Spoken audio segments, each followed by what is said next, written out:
Assalamualaikum warahmatullahi wabarakatuh. Kita bertemu lagi di perkuliahan pemrograman komputer di pertemuan kedua. Semoga di pertemuan kali ini kita semua dalam kondisi sehat walafiat. Di pertemuan minggu lalu, kita telah sedikit membahas tentang apa itu pemrograman komputer dan kalian telah membuat video tentang pentingnya pemrograman komputer.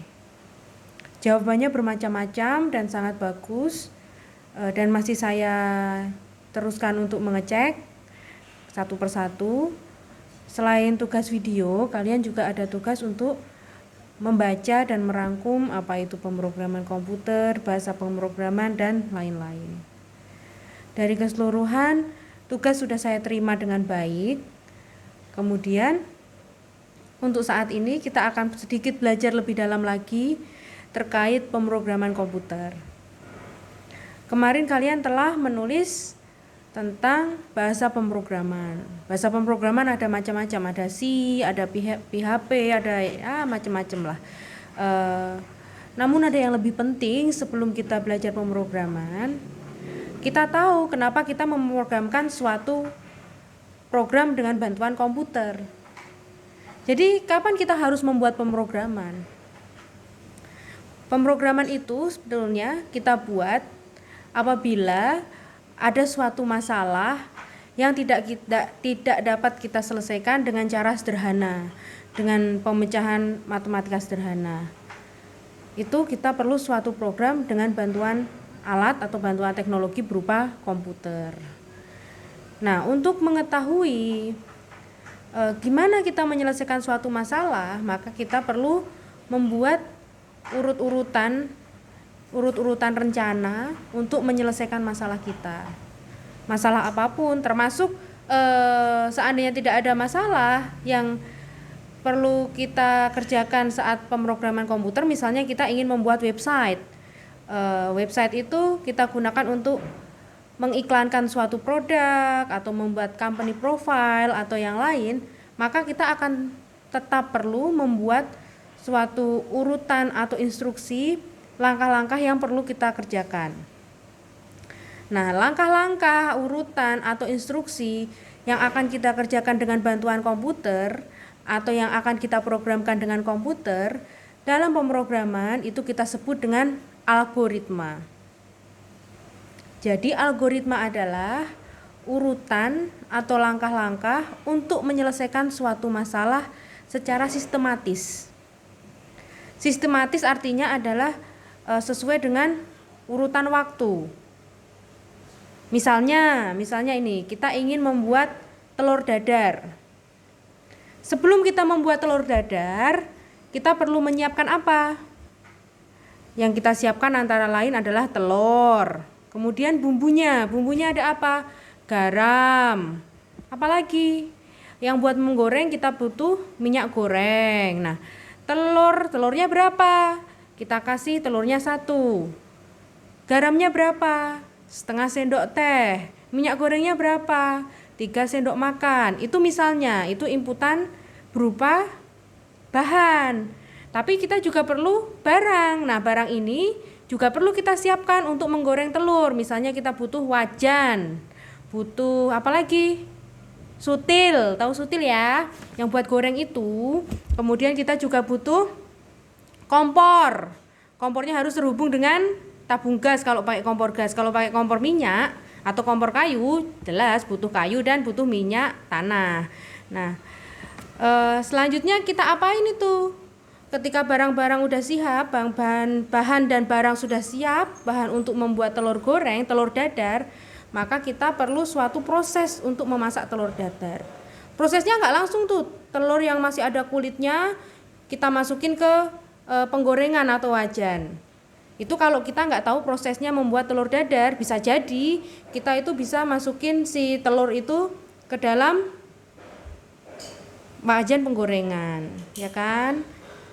Atau yang sederhana lagi selain menggoreng telur, proses yang lain, misalnya mengupas salak. Tahu kan, Nia Ramadhani itu kan nggak bisa ngupas salak ya. Nah, Itu harus tahu prosesnya. Salaknya dipegang dulu, dibuka dari ujung, dibersihkan kalau perlu. Nah, itulah kita perlu membuat suatu urutan-urutan.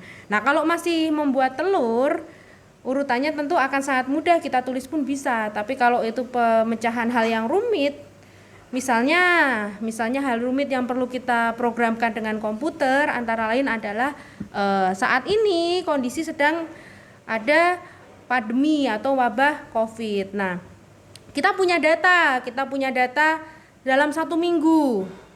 Kemudian kita mau lihat trennya ini cenderung naik atau cenderung turun. Maka kita harus membuat suatu program untuk memprediksi atau melihat gimana nih kejadian seminggu ke depan, apakah akan naik atau turun berdasarkan tren data di minggu ini. Nah, kita juga perlu membuat urutan proses untuk menyelesaikan masalah itu.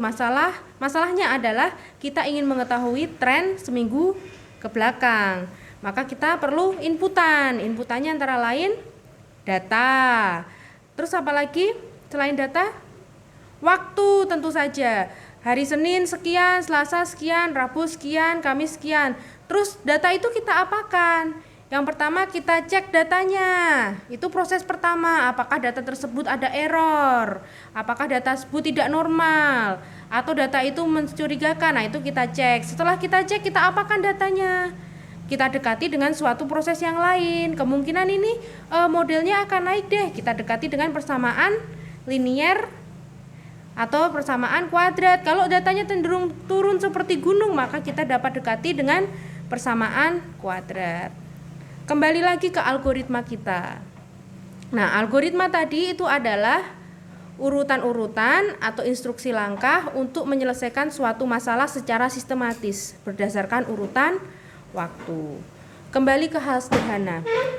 Yang perlu kita ingat paling utama dalam algoritma, yang pertama adalah kita punya suatu input.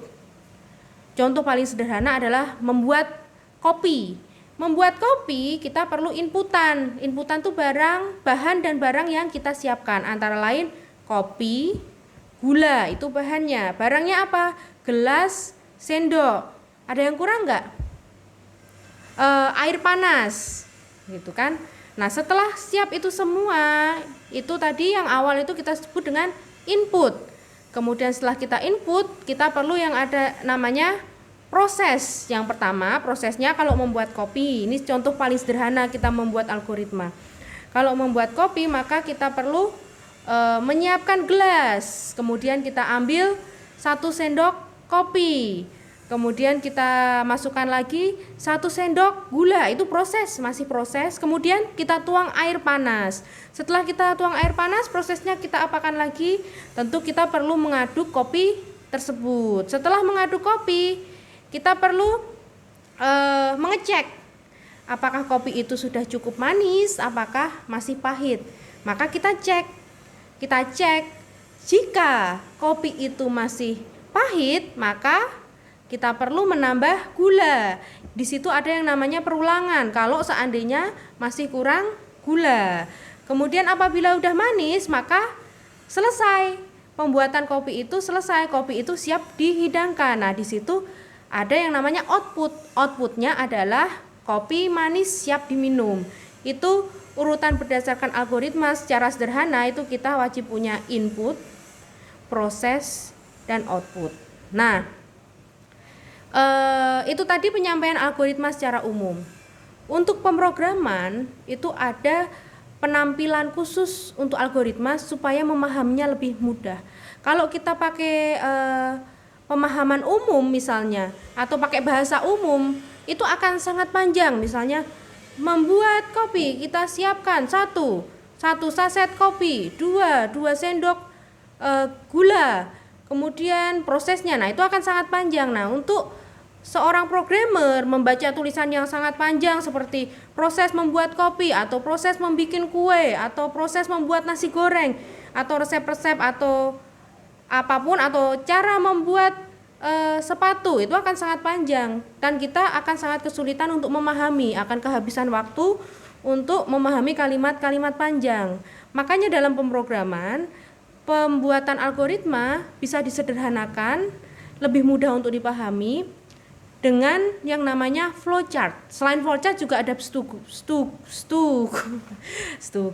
Pseudocode tuh lebih mirip bahasa umum, tapi ada bahasa khusus. Misalnya seandainya kalau orang biasa nih mengatakan mengecek kopi itu manis atau pahit. Nah, apabila kopi itu manis, maka kita perlu menambah gula. Nah, kalau pseudocode itu kita tinggal mengganti. Apabila ada di orang umum mengatakan kita perlu mengecek kopi itu manis atau enggak, kita cukup mengganti hal tersebut dengan kata if, jika. Nah, jika artinya itu ketika kita membuat jika, berarti di situ kita melakukan suatu pengecekan atau memberikan suatu kriteria khusus. Jika kopi itu manis, kita buat kriteria. Kalau manis, maka selesai, siap dihidangkan. Tapi kita membuat kriteria jika itu manis tapi ternyata ketika dicicipi pahit, maka perlu menambah gula. Maka itu berarti jika, if, no, maka kita harus mengulang. Secara detail flowchart silahkan lihat presentasi saya yang berikut ya. Silahkan disimak dulu.